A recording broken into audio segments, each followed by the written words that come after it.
Admiral James Jackson stood motionless before the massive holographic display, his weathered face illuminated by the burning red dots representing fallen Coalition systems.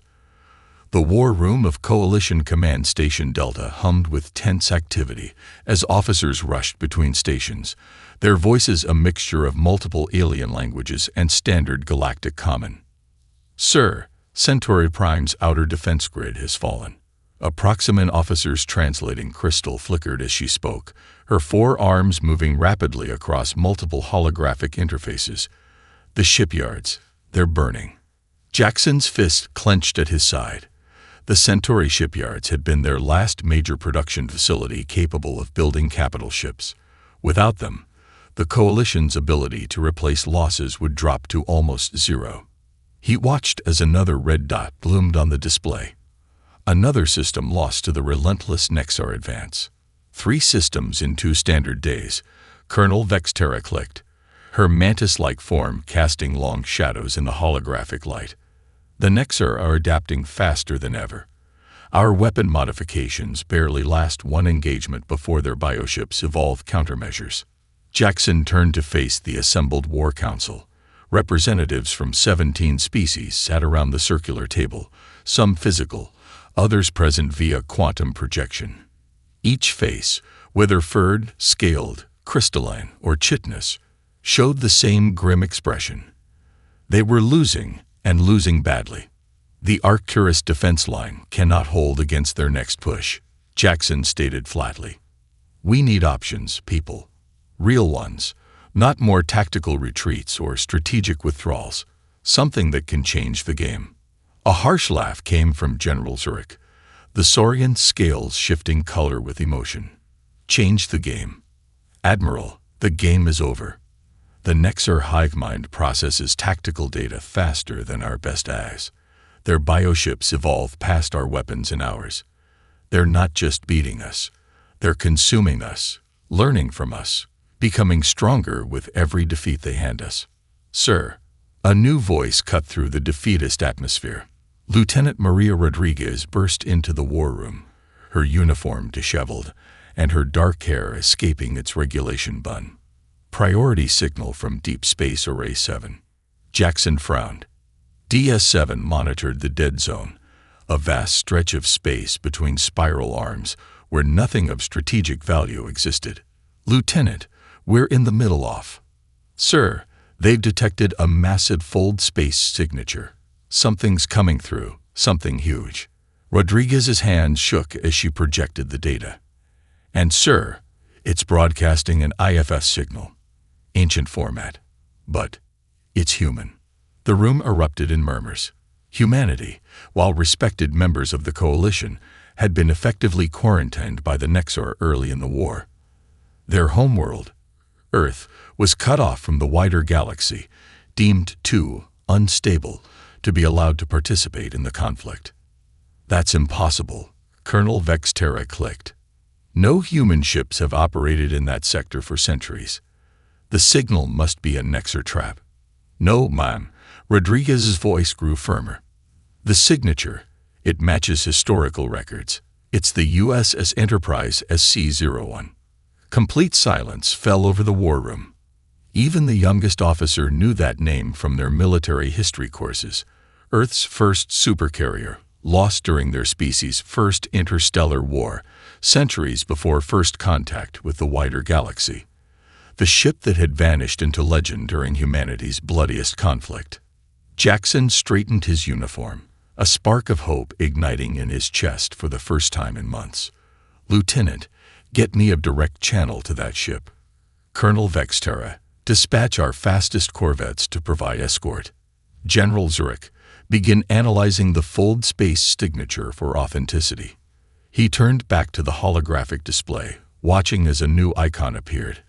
A massive vessel, larger than anything humans had built since their quarantine, bearing the ancient markings of Earth's first space fleet.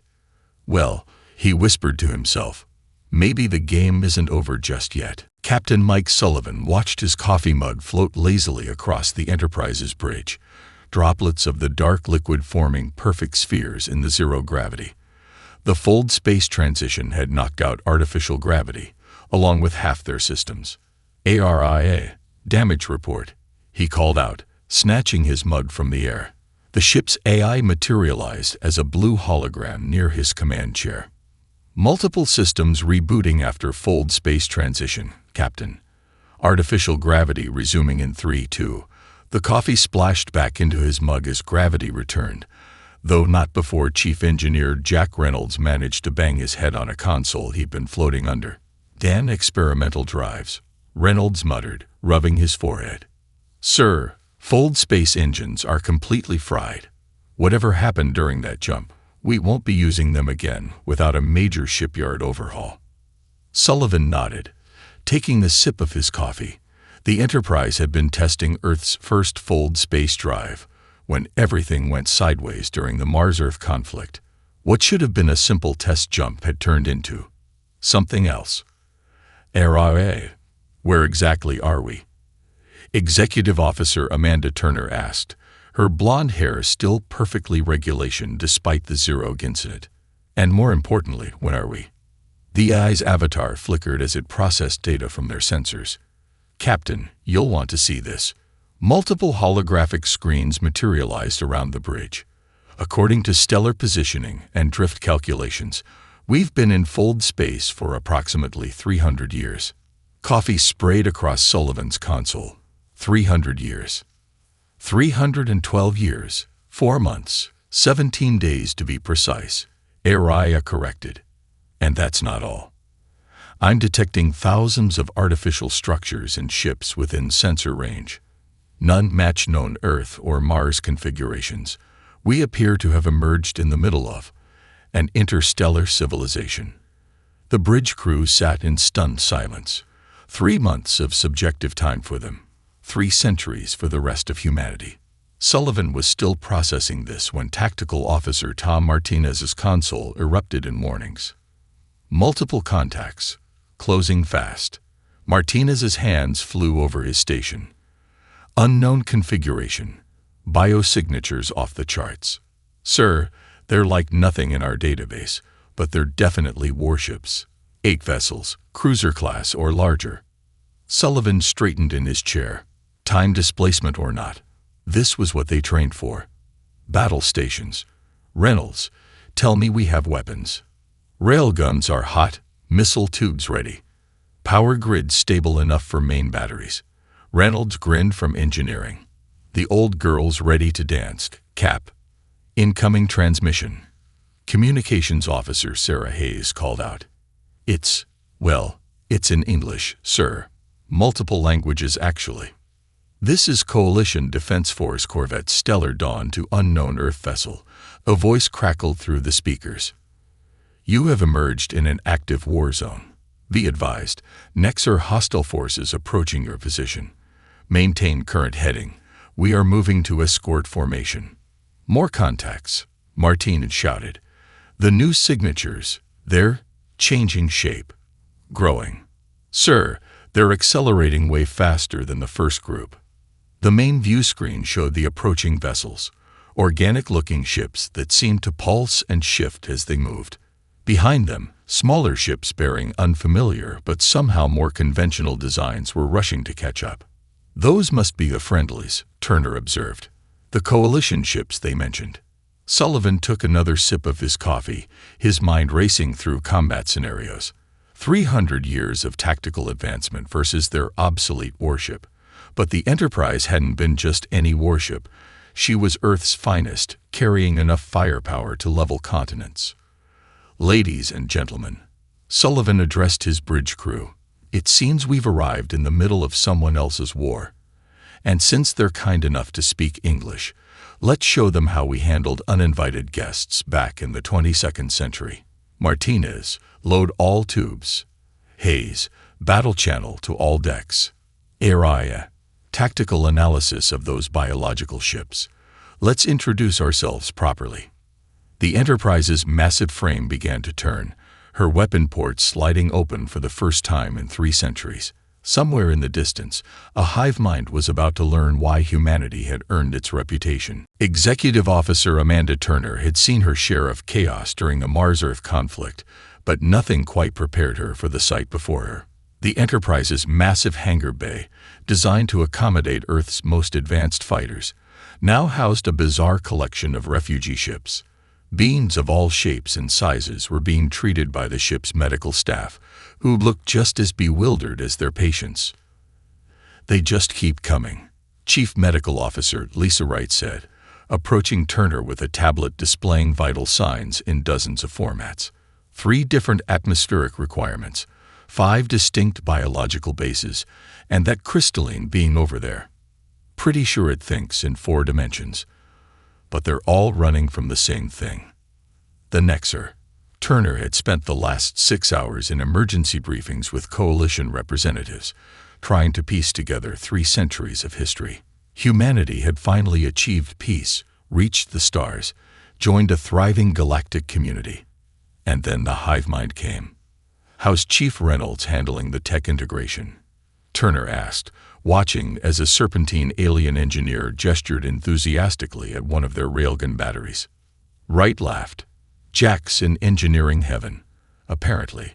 While the galaxy went all in on energy weapons and quantum fields, nobody thought to keep developing good old-fashioned kinetic weaponry. He's been showing off our railgun specs like a proud parent." A commotion near the hangar entrance drew their attention. Commander Derek Mason, their intelligence officer, was escorting what appeared to be a coalition admiral, a tall, avian being with iridescent feathers and ceremonial markings. "XO Turner," Mason called out. "Admiral Chikara needs to brief the command staff. It's urgent." Minutes later, in the Enterprise's conference room, Captain Sullivan sat at the head of the table, surrounded by both his senior staff and coalition officers. The holographic display showed tactical updates that made Turner's stomach turn. The Nexar were advancing across 3 fronts, their bioships adapting and evolving with each engagement. "Your vessel's arrival is unprecedented." Admiral Chikara's translator, Crystal, converted his musical tones to English. "The Nexar have contained Earth for decades, claiming humanity's unpredictability made them too dangerous to participate in the wider galaxy. Now we know why they feared you so much. Because we shoot things with big rocks instead of lasers." Martins quipped from his seat. "Because you innovate," Chikara corrected. "The Nexar hive mind processes data perfectly, adapts flawlessly, but it can only build upon what it knows. You humans, you make illogical leaps. You try things that shouldn't work. And sometimes, impossibly, they do." Reynolds cleared his throat. "Speaking of impossible things, sir, I've been analyzing their bioship technology with coalition engineers. These vessels aren't just growing and adapting. They're sharing data instantaneously across light years. But there's a catch." He projected a complex diagram. "They're using quantum entanglement for faster-than-light communication, but it's making them predictable. Every ship thinks with the same mind, moves with the same purpose. They've sacrificed tactical flexibility for perfect coordination. Which means," Turner leaned forward, "if we can disrupt their playbook enough, the entire hive mind could suffer cascading tactical failures." Mason finished. "But we'd need to do something they've never seen before, something no rational military force would attempt." Sullivan's coffee mug clinked against the table as he set it down. "Good thing we're not rational then. Turner, I want you working with Coalition Command on integration protocols. Reynolds, Mason, find me weaknesses in their network. And someone get me Earth on the line. It's time to remind our homeworld that humanity's greatest strength isn't our technology." "What is it then, sir?" a young coalition officer asked. Sullivan smiled. "Our ability to do incredibly stupid things that turn out to be brilliant. Humanity hasn't survived this long by being predictable.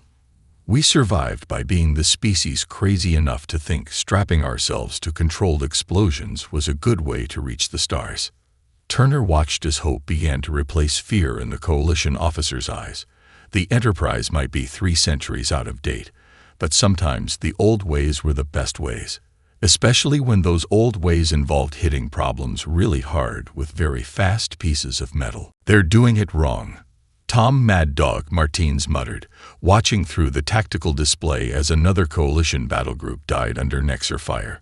Their energy weapons splashed harmlessly against the bioship's adapted shields, their quantum torpedoes absorbed and repurposed. "Captain, permission to show them how we did it in our day." Sullivan nodded from his command chair, his expression grim. "ARIA, battle stations. All hands, this is not a drill. Coalition forces are requesting immediate assistance in the Proxima sector."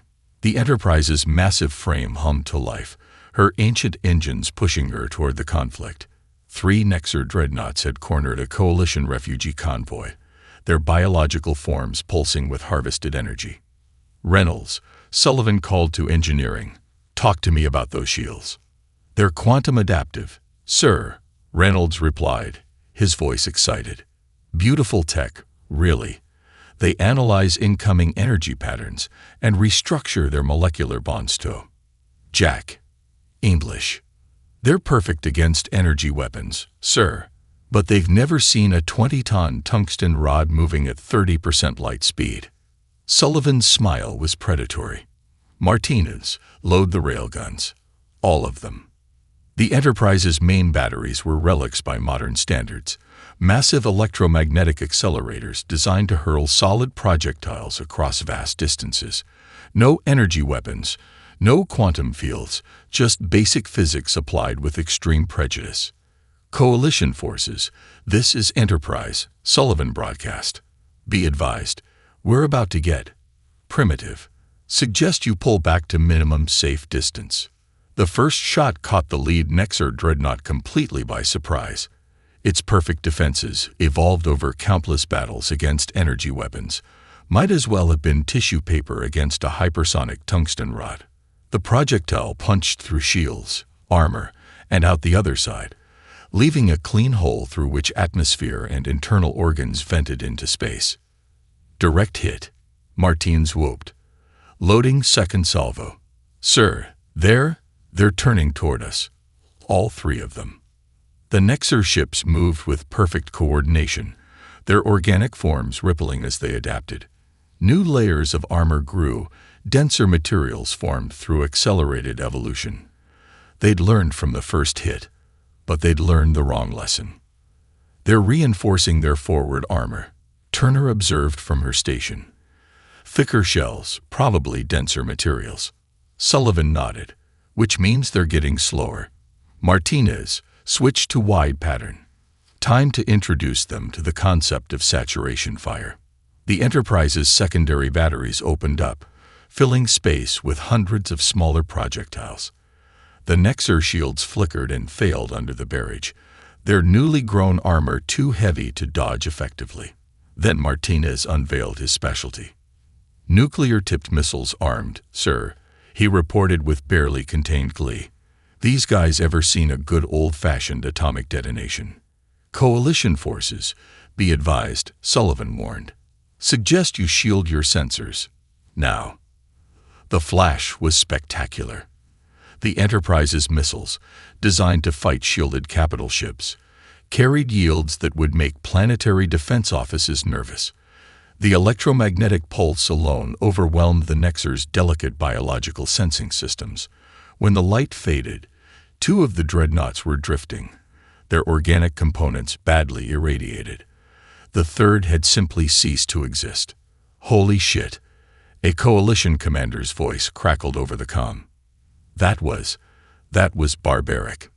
That, Sullivan corrected, was how we fought wars before we got civilized. Martinez, status of the remaining hostiles. "The 2 damaged ships are, sir, they're trying to adapt, but their biological systems are failing. The radiation, they can't evolve fast enough to counter it. They're dying." Sullivan's expression was solemn. War was never pretty, whether fought with energy beams or nuclear fire. "Signal the coalition medical ships. Let's see if we can save some of them." As rescue operations began, Sullivan watched the tactical display thoughtfully. The Nexer would adapt to this strategy, eventually. But that was the thing about humanity's primitive weapons. There were so many different ways to throw very heavy objects very fast. And Martinez had a whole database of nuclear physics to play with. "Send word to Coalition Command," Sullivan ordered. "Tell them the Enterprise is ready to begin combat operations. And someone get Reynolds more tungsten. We're going to need a lot of it." Kate Foster's tactical briefing room was packed with Coalition officers from 17 different species, all staring at her like she'd grown a second head. The Enterprise's tactical officers stood before a holographic display showing traditional Earth naval formations from the 21st century. "You want us to do what?" A jellyfish-like Medusan commander pulsed with confusion. "Break formation," Foster repeated, highlighting the simulation. "The Nexer expect rigid, logical attack patterns, so we're going to give them chaos. When's the last time any of you played video games?" Blank stares all around. Foster sighed and pulled up another simulation, this one showing the famous Crazy Ivan maneuver from submarine warfare. "Look, the hive mind processes tactical data perfectly, right? But it can only work with what it expects to see. Captain Sullivan has authorized me to teach you some very old, very stupid tricks that just might work." The next 6 hours were spent drilling Coalition ship commanders in tactics that hadn't been used in centuries, and some that had only existed in games. Foster couldn't help but grin as the alien officers gradually caught on to the beautiful insanity of human naval warfare. Multiple Nexer signatures detected. Martinez's voice rang across the Enterprise's bridge. 6 dreadnoughts, standard attack formation. The ambush point had been carefully chosen, an asteroid field rich in radioactive materials that would mess with Nexer biosensors. Coalition ships lurked behind larger rocks, engines cold, waiting. "All units," Foster broadcast, "execute Operation Space Invader." What happened next would be studied in military academies for generations. Coalition ships burst from hiding, but instead of forming their usual precise formations, they moved in seemingly random patterns. Small corvettes deliberately flew into the Nexer's blind spots, while cruisers performed maneuvers that looked like they'd been choreographed by a drunk pilot. "They're confused," Araya reported, analyzing Nexer communication patterns. "Their tactical prediction algorithms are failing to establish clear threat patterns." Foster allowed herself a small smile. Now for the really stupid part. "All units, execute Leroy Jenkins Protocol." The Enterprise's massive frame suddenly accelerated straight toward the Nexer formation, spinning on its longitudinal axis like a giant bullet. Coalition ships followed in its wake, protected from return fire by the Supercarrier's bulk. "Halt stress at 85% of maximum," Reynolds shouted from engineering. "Whatever you're planning, do it fast." The Nexer ships began to scatter, their perfect formation breaking as their hive mind tried to process this suicidal charge. That's when Foster played her trump card. "All units, scatter pattern Delta." Martinez, hit the brakes and give 'em hell. The Enterprise suddenly killed its forward momentum, while its escort ships scattered in every direction like startled fish. The maneuver, inspired by an ancient video game called Asteroids, left the Nexer ships firing at empty space where their targeting algorithms predicted ships should be. "Main batteries, fire at will," Foster commanded. The space around them erupted with railgun fire and nuclear-tipped missiles, catching the discombobulated Nexer fleet in a classic hammer and anvil. "Ma'am," a Coalition commander's voice crackled with excitement, the hive mind. "They're responding slower than usual. Like they're stunned." Foster watched as 2 Nexer dreadnoughts literally collided with each other, their perfect coordination shattered by tactical confusion. "That's because we're not fighting according to any known doctrine. Their combat algorithms are based on thousands of years of logical warfare. We're basically throwing quantum physics out the window and replacing it with chaos theory." The battle ended in minutes. 4 Nexer ships destroyed, 2 retreating in confusion, and 0 Coalition losses. As Foster began receiving damage reports, Captain Sullivan's voice came over her comm. "Outstanding work, Lieutenant. I think you just proved that sometimes the dumbest idea in the room is exactly what we need." Foster looked at her tactical display, where coalition commanders were already requesting copies of her ancient Earth combat doctrines. "Sir," she replied with a grin, "wait until they see what we can do with a proper pincer movement. I've got this old game called StarCraft they really need to study." The war was far from over, but for the first time, the Nexar hive mind was learning a painful lesson. There's no algorithmic defense against human creativity or human insanity. "They're afraid of us," Derek Mason announced to the silent briefing room, his intelligence report causing even Captain Sullivan to raise an eyebrow. "Not our weapons, not our tactics. They're afraid of our emotions."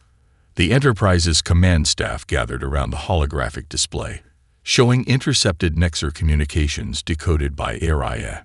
The data painted a disturbing picture.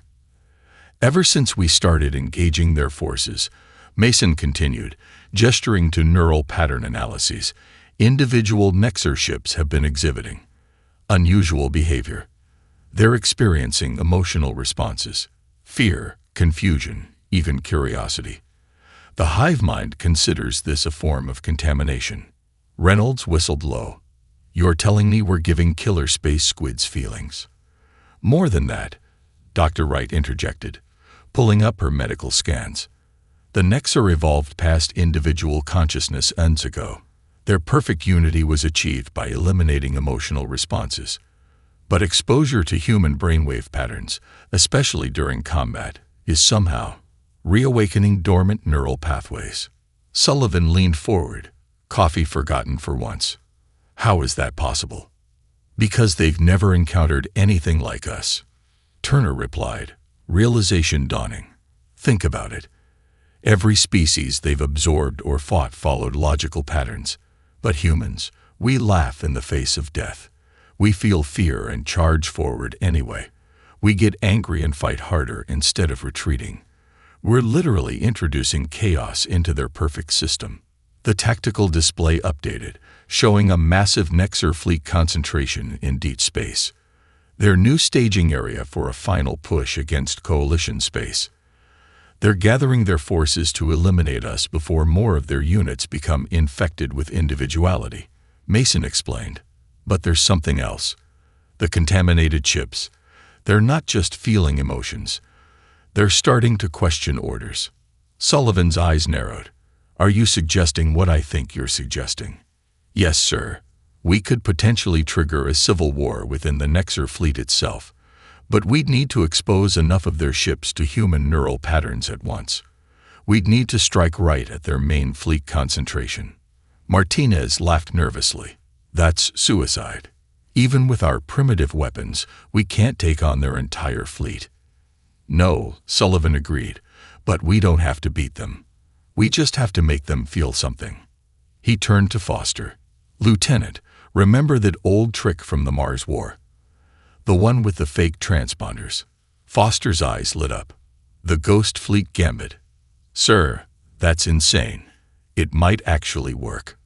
Over the next hour, plans were drawn up. The Enterprise would lead a strike force deep into Nexar space, but with a twist. Each coalition ship would be equipped with dozens of drone transponders, each broadcasting human neural patterns at maximum power. To the Nexar hive mind, it would appear as if hundreds of human vessels were attacking from multiple vectors. "The real objective isn't to destroy their fleet," Sullivan explained to the assembled coalition commanders. "It's to force as many of their ships as possible to experience emotional responses: fear, confusion, anger, everything they evolved away from. We're going to reintroduce them to their own humanity, whether they want it or not." As the briefing concluded, Turner lingered behind. "Sir, if this works, we'll be fundamentally changing their entire species. Do we have that right?" Sullivan stared at the tactical display, watching the massive concentration of Nexar ships. 3 months ago, or 3 centuries, depending on how you count, we were fighting a war against Mars. Know what started it? Fear, mistrust, the inability to understand each other. Maybe what the Nexar need isn't extinction, but understanding. He turned to his XO with a grim smile. "Send word to all ships. Operation Ghost Fleet begins in 6 hours. Let's go remind some ancient space squids what it feels like to be alive." As the Enterprise prepared for what might be its final battle, HFY detected something unprecedented: scattered transmissions from Nexar ships, asking questions that would have been impossible mere weeks ago. Questions about purpose, about identity, about freedom. The revolution was already beginning. All they had to do now was fan the flames. Operation Ghost Fleet was chaos incarnate. The Enterprise led the charge into the heart of Nexar space, surrounded by a storm of electronic ghosts. Each drone transponder broadcast human neural patterns at maximum power, creating a cacophony of emotion that sent shockwaves through the hive mind. Multiple Nexar signatures breaking formation. Martin is called out, his tactical display a maze of shifting patterns. They're firing on each other. Sullivan watched as the massive Nexar fleet fractured before their eyes. Some ships maintained their rigid, hive mind control patterns. Others moved erratically, their biological components pulsing with newfound individual consciousness. "Area analysis," Sullivan commanded, gripping his armrests as the Enterprise shuddered under enemy fire. The AI's hologram flickered. Approximately 40% of Nexar vessels are showing signs of neural independence. The hive mind is attempting to purge affected units, but the emotional contamination is spreading faster than they can eliminate it. Dr. Wright's voice cut in from medical. "Captain, we're receiving transmissions from the affected ships. They're asking for help. The newly awakened ones are experiencing emotions for the first time in their species' history. It's overwhelming them." The bridge crew watched in awe as a Nexar dreadnought, easily 3 times the size of the Enterprise, moved to protect them from its former allies. Its organic hull pulsed with patterns that HFY identified as equivalent to human neural activity during moments of profound realization.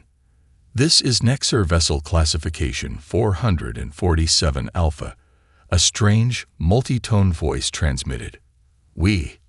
I choose freedom. The hive mind must end." Turner's console lit up with similar messages. More and more Nexar ships were breaking away, their crews experiencing individual consciousness for the first time in countless generations. "Sir," Reynolds called from engineering, "the awakened ships are transmitting technical data. They're giving us access to their biological systems. We can help protect them from the hive mind's attempts to purge their individuality." Sullivan nodded grimly. "Route everything to Dr. Wright. Lieutenant Foster, coordinate with our new allies. Form a defensive perimeter around the vulnerable ships. Martinez, target any hive mind-controlled vessel that tries to interfere." The space around them erupted into civil war. Newly awakened Nexar ships, fighting alongside coalition forces, engaged their former brethren. The hive mind's perfect tactics were now being countered by ships that knew their every move, crewed by beings who remembered those same tactics but could now think independently. "Captain," Dr. Wright's voice was urgent, "the neural awakening is accelerating. The hive mind's attempts to purge affected units are actually spreading the contamination faster. It's like an immune response that's backfiring." Sullivan watched as another wing of Nexar ships suddenly broke formation, their movements becoming erratic before stabilizing into clearly independent patterns. The hive mind was losing control, ship by ship, crew by crew. "Sir," Martinez shouted, massive energy spike from the hive mind's command ship. Oh God, they're trying to self-destruct their own fleet." "Not on my watch," Sullivan growled. "All batteries. Target that command ship. Foster, coordinate with our awakened allies. Time to end this." The Enterprise's railguns spoke one final time, their tungsten rounds joining a barrage of fire from dozens of awakened Nexar vessels. The command ship's defenses, designed to handle attacks from the front, were overwhelmed by fire from its own former ships, attacking from all directions. As the command ship died, a cascade of neural liberation swept through the remaining fleet. Without the hive mind's central control, suppressed neural patterns emerged naturally. Ship after ship awakened to individual consciousness. "Incoming transmission," Turner announced, her voice quiet with awe. "From all awakened Nexar vessels." The message was simple, sent in every language the universal translators could handle. "We are free. We are individuals. We remember who we were. We choose who we will become." Sullivan sat back in his chair, watching as former enemies began the difficult process of discovering their own identities. The Enterprise's mission had evolved from combat to something far more profound, helping an entire species remember how to be individuals again. "Send word to Coalition Command," he ordered. "The real work is just beginning." 1 month after the Battle of Liberation, the Enterprise hung in orbit above Earth, her scarred hull gleaming in the sunlight. The Nexar quarantine had been lifted, and humanity's homeworld was finally rejoining the galactic community. But for Captain Sullivan, watching from the observation deck, the view sparked bittersweet thoughts. "Penny for your thoughts, Captain." Turner joined him at the window, holding 2 cups of coffee. "Just thinking about home," Sullivan replied, accepting 1 cup. "Our home, 3 centuries ago. Everything we knew, everyone we left behind." "The President's offering us citizenship in the modern era," Turner said softly. "The whole crew. They're calling us the Bridge Generation, living links between Earth's past and present." Below them, Earth's first modern space dock was under construction, a joint project between Coalition engineers and awakened Nexar biotechnologists. The organic-mechanical hybrid design was unlike anything either civilization had created before. "Captain to the bridge," Martinez's voice came over the comm. "Sir, you're gonna want to see this." When Sullivan and Turner arrived, they found the bridge crew watching a remarkable sight. A Nexar dreadnought, one of the first to awaken, was demonstrating its new capabilities. The massive biological vessel had evolved not through hive mind direction, but through individual choice. Its hull rippled with patterns that ARIA identified as expressions of joy. "They're creating art," Dr. Wright explained, examining the neural patterns. "The awakened Nexar, they're not just feeling emotions now, they're celebrating them." Each ship is developing its own unique identity. Speaking of identity, Reynolds chimed in from engineering, where he was working with a team of Nexar engineers. "Wait till you see what they've done with our railgun designs. They've adapted their biological tech to launch projectiles using grown acceleration tubes. It's beautiful." Sullivan smiled. The universe had changed in ways no one could have predicted. The Enterprise, an obsolete relic by modern standards, had sparked a revolution not through superior firepower, but through something far more powerful, the fundamental human quality of individual consciousness. "Message from Coalition Command," Hayes announced. "Admiral Chikara requests permission to board." "Sir, all of them request permission to board."